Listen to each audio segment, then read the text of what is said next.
Boa noite a todos. Boa noite. Que a paz de Jesus nos envolva nessa hora. Vamos agora elevar os pensamentos. Vamos nos sintonizando com os amigos espirituais aqui presentes. E vamos, numa só corrente, fazer uma prece. Mestre amado Jesus, louvado sejas hoje e para todo sempre. Digna-te, Mestre, a abençoar os seus irmãozinhos, pequenos e frágeis, reunidos esta noite para mais um aprendizado.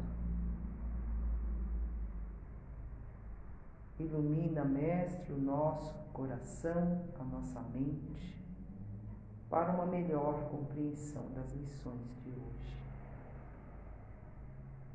Que você, Mestre bondoso, seja sempre o nosso exemplo, o nosso caminho. Que possamos, Mestre, seguir-te os passos, mesmo vacilando, escorregando, tropeçando, mesmo caindo, que jamais nos apartemos de teus passos. Que você, Mestre bondoso, seja sempre a luz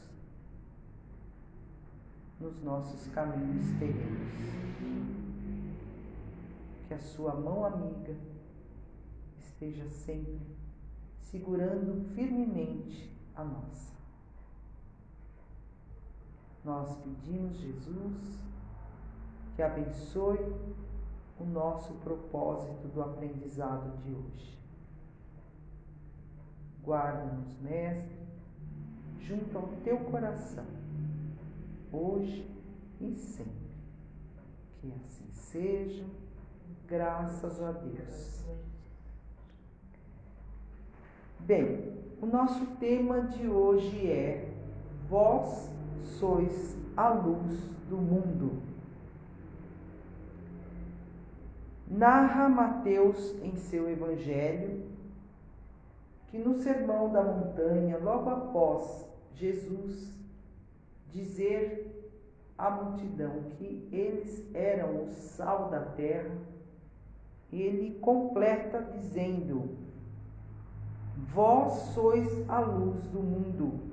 Não se pode esconder uma cidade edificada sobre um monte, nem se acende uma candeia e se coloca debaixo do alqueire, mas no velador, e dá luz a todos que estão em casa.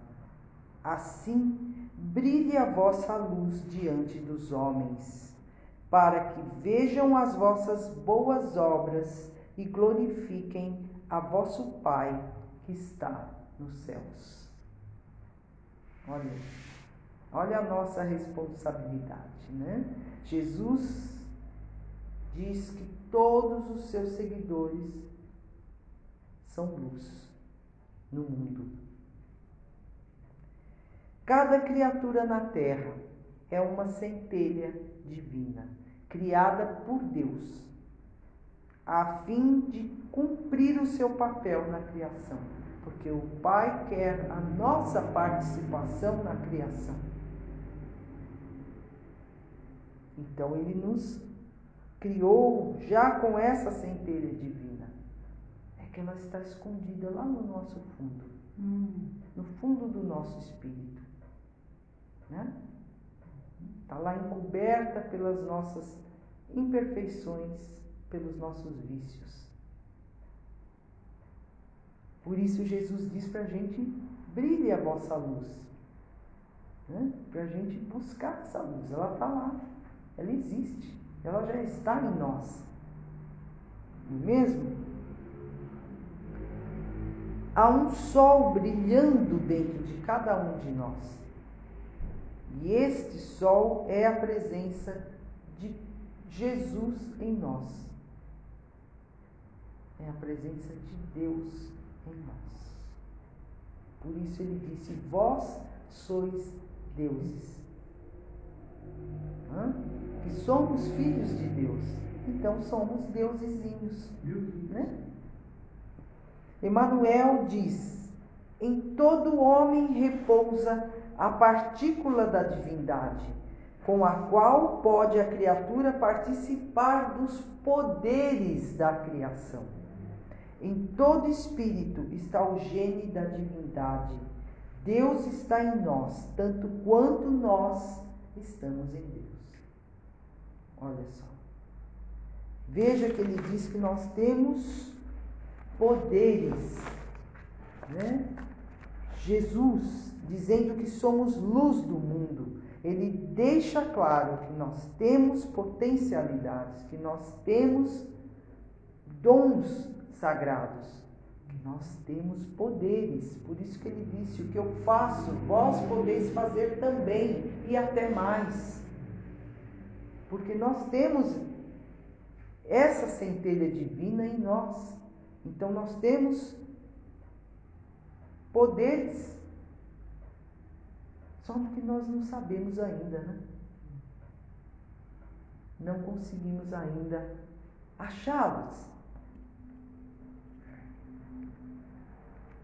De maneira que Jesus, dizendo que nós somos a luz do mundo, ele nos dá a responsabilidade de iluminar os caminhos do mundo.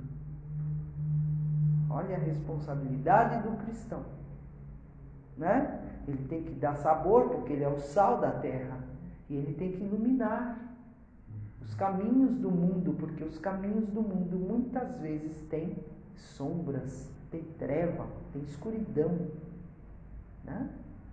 Então, é a responsabilidade dos seus seguidores iluminar caminhos, iluminar onde haja treva, né? Somos veículo da revelação divina para todos os que cruzam o nosso caminho. Cada seguidor do Cristo deve ser um facho de luz. Olha isso. Um facho de luz a iluminar as sombras do mundo, em qualquer lugar e em qualquer circunstância. É dever do cristão iluminar em qualquer situação. O estudioso da Bíblia, Severino Celestino, vocês lembram dele? Aquele que fala hebraico?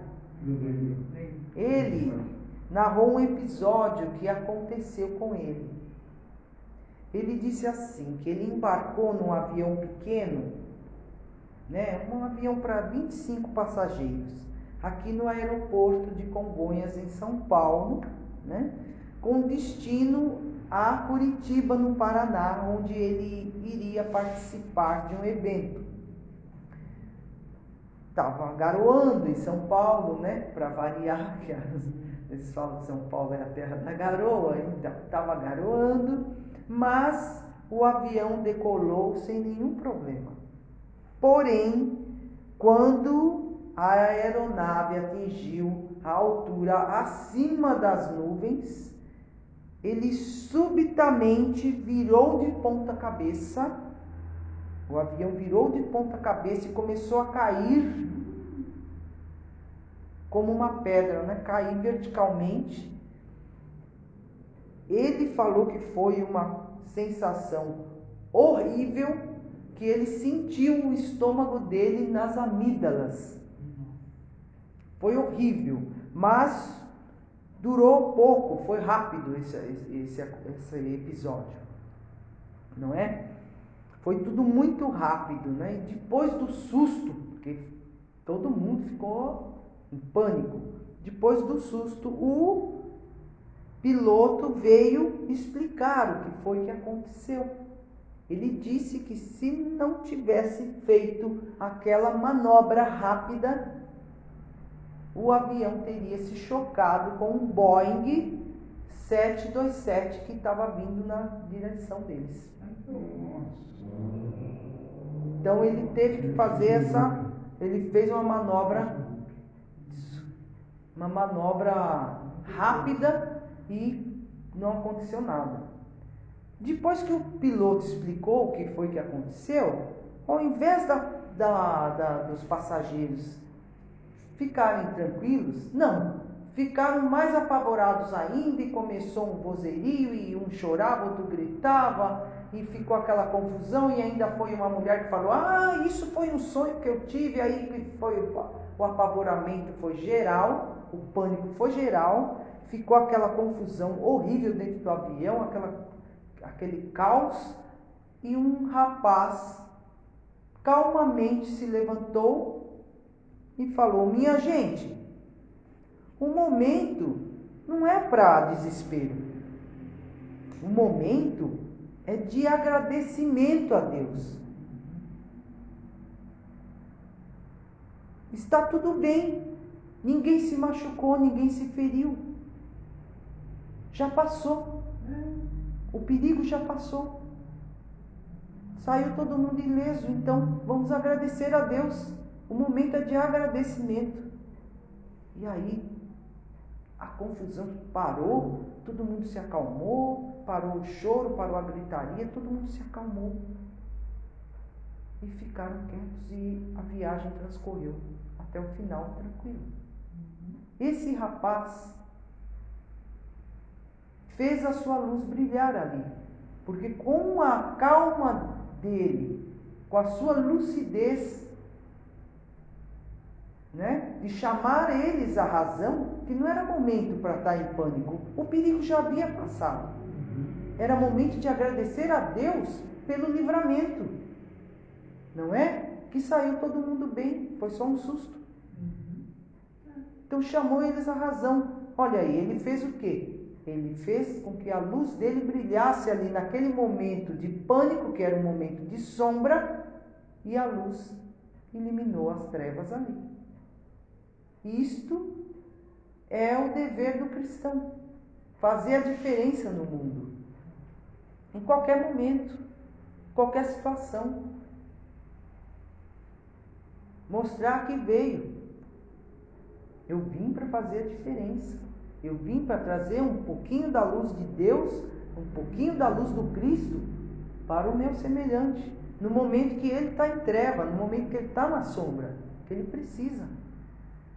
Não é? Olha só, esse rapaz fez a diferença. Ele fez brilhar a sua luz naquele momento de sombra, onde precisavam da sua centelha. Então, os seguidores do Cristo têm a responsabilidade de ser luz na sociedade, de ser luz dentro da sua casa, no seu lar, de ser luz no seu emprego, no seu trabalho, na escola, no ônibus, na condução, no trem, no avião, em qualquer lugar.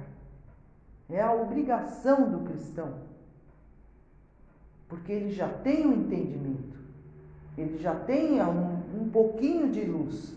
Então essa pequena centelha, quando brilha na escuridão, já não existe mais escuridão, não é?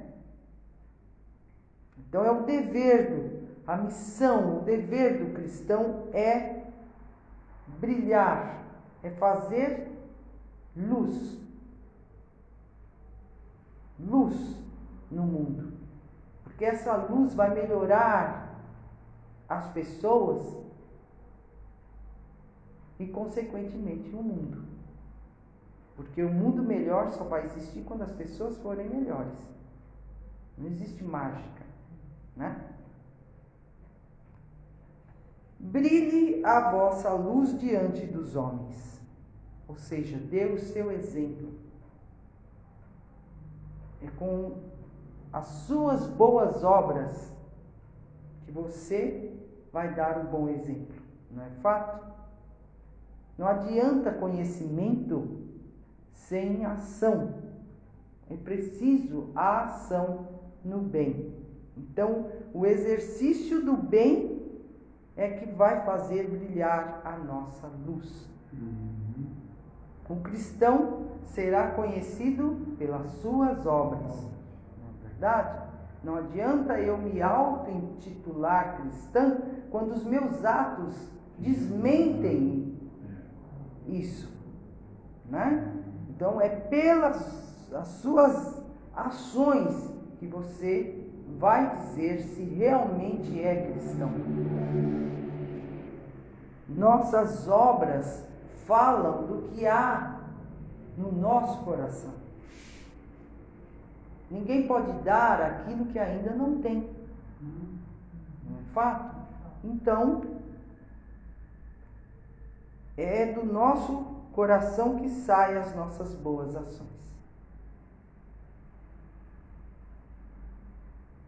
Leon Denis nos diz o seguinte no seu livro O Problema do Ser, do Destino e da Dor. Ele fala assim: cada vez que praticamos uma boa ação, um ato generoso, uma obra de caridade, de dedicação, a cada sacrifício do eu, não sentimos uma espécie de dilatação interior? É uma pergunta. Sim. A gente sente. Né? Então ele diz: alguma coisa parece que se expande em nós. Uma chama acende-se ou aviva-se nas profundezas do nosso ser. Esta sensação não é ilusória. O espírito ilumina-se cada vez que ele tem um pensamento altruísta, a cada impulso de solidariedade e de amor puro. Se estes pensamentos, se esses atos se repetem, se multiplicam, se acumulam, o homem acha-se como que transformado ao sair da sua existência terrestre. A alma e o seu invólucro fluídico terão adquirido um poder de radiação mais intenso. Ou seja, a nossa luz vai ficar mais Forte. Viva, né? A fé sem obras, ela é uma lâmpada apagada. É preciso pôr em prática o que a gente já aprendeu, né? O nosso manual de boa conduta, Jesus nos deu. Não é verdade? É o Evangelho. Então a gente aprende, mas é preciso a prática, a ação, não é? Porque servir ao semelhante é você fazer luz. Diante disso, nós vamos pegar uma historinha que Humberto de Campos conta nesse livro Cartas e Crônicas, que chama-se A Estaca Zero. A Estaca Zero, veja aí. Olha só. O crente recém-desencarnado dirige-se ao anjo orientador, explicando: eu guardei a maior intimidade com as obras de Allan Kardec. Os livros da codificação vigiavam-me a cabeceira. O funcionário espiritual esclareceu, porém, imperturbável: entretanto, meu amigo, o seu nome aqui não consta entre os credores de ascensão às esferas santificadas. Sou, portanto, constrangido a indicar-lhe o regresso à nossa antiga arena de purificação na crosta terrestre.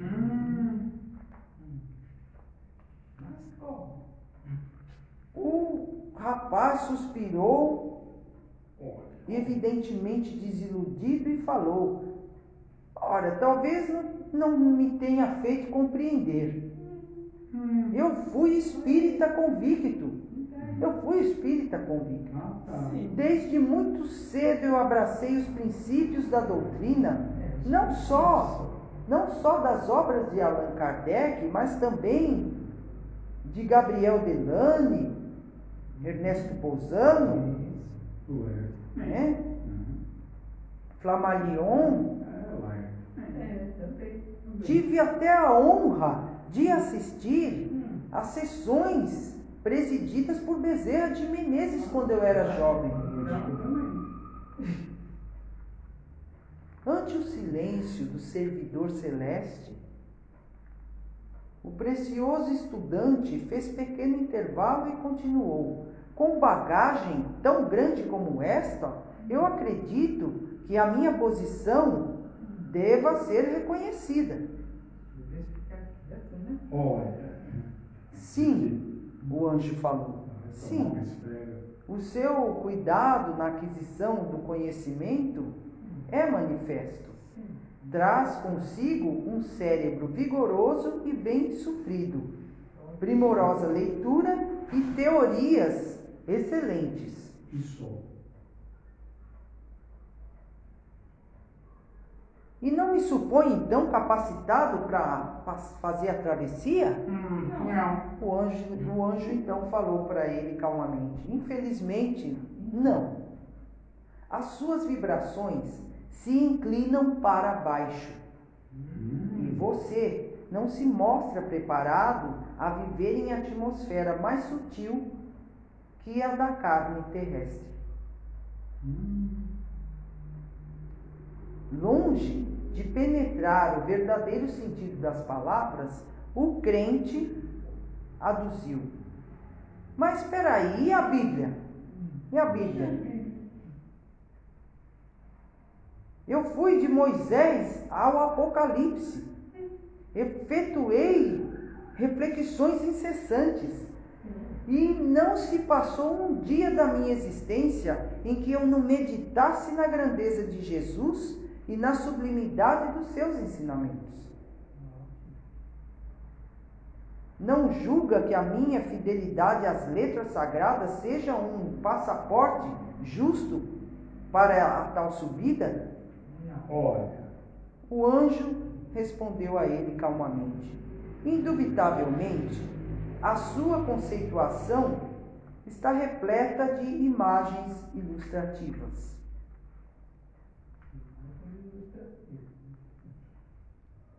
Sem experiência vivida e sem serviço feito, o espírito não vibra nas condições precisas à viagem para o mais alto. Mas, entretanto, eu não fiz mal a ninguém, o crente respondeu. E o anjo explicou: vê-se claramente que o seu espírito é nobre e bem intencionado. Então, eu não devo ir? Não. Indagou o crente. Então, e o anjo, triste talvez pela necessidade de ser franco, falou sem hesitar: a sua posição é invejável comparada ao drama inquietante de muita gente. Demonstra uma consciência quitada com a lei. Não tem compromissos com o mal e revela-se perfeitamente habilitado à excursão nos domínios do bem. Em se tratando, contudo, de ascensão para o céu, observo-lhe o coração na estaca zero. Ninguém se eleva sem escada ou sem força. O meu amigo sabe muito bem. Agora é preciso voltar e fazer. Ou seja, agir. Ele só tinha teoria. Ação nenhuma. É preciso a ação no bem. É o exercício do bem. Ele não tinha, ele só tinha teoria. Ele sabia tudo de trás para frente, de frente para trás. Os ensinamentos do Cristo. Mas e a prática? Foi um entrave para ele entrar no céu. Não pôde entrar. Então isso é para a gente aprender. Não adianta teoria. É preciso praticar o que se aprende. Não adianta a palavra da boca para fora. É preciso a ação. Né? Emmanuel, nesse livro muito bom, Palavras de Vida Eterna, nos diz o seguinte: brilhe a vossa luz. E muitas vezes julgamos-nos unicamente no dever de buscar as alturas mentais. Contudo, Cristo foi claro e simples no ensinamento. Brilhe também a vossa luz diante dos homens, para que vejam as vossas boas obras e glorifiquem o vosso Pai que está nos céus. Não apenas conhecimento, cultura, né? Não apenas interpretação eficiente das Escrituras, das leis divinas. É indiscutível que não podemos menosprezar o conhecimento, né? Porém, é preciso que a gente estimule o amor para poder semear o amor, não é?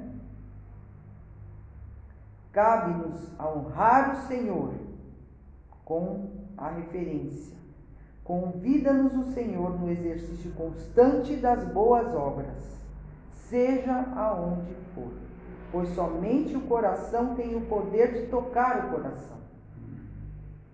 E somente aperfeiçoando os nossos sentimentos conseguiremos nutrir a chama espiritual que está em nós. Não é? Atendamos, pois, ao nosso próprio burilamento, porquanto apenas contemplando a luz das boas obras em nós é que os outros entrarão no caminho das boas obras, glorificando a bondade e a sabedoria de Deus. Então a gente tem que não só saber como agir no bem para dar o bom exemplo, para que os outros vejam a presença de Deus em nós, né? Bem, para nós encerrarmos a nossa conversa de hoje, né, eu vou buscar uma historinha singela de autor desconhecido. Essa historinha diz assim: certa feita, um homem que viveu toda a sua vida amorosamente morreu e foi para o céu. Naquela época, o céu ainda não estava informatizado e a recepcionista procurou a ficha dele e não achou. De maneira que ela não pôde deixá-lo entrar no céu. Não achei a sua ficha, o senhor não pode ficar aqui, o senhor não pode entrar.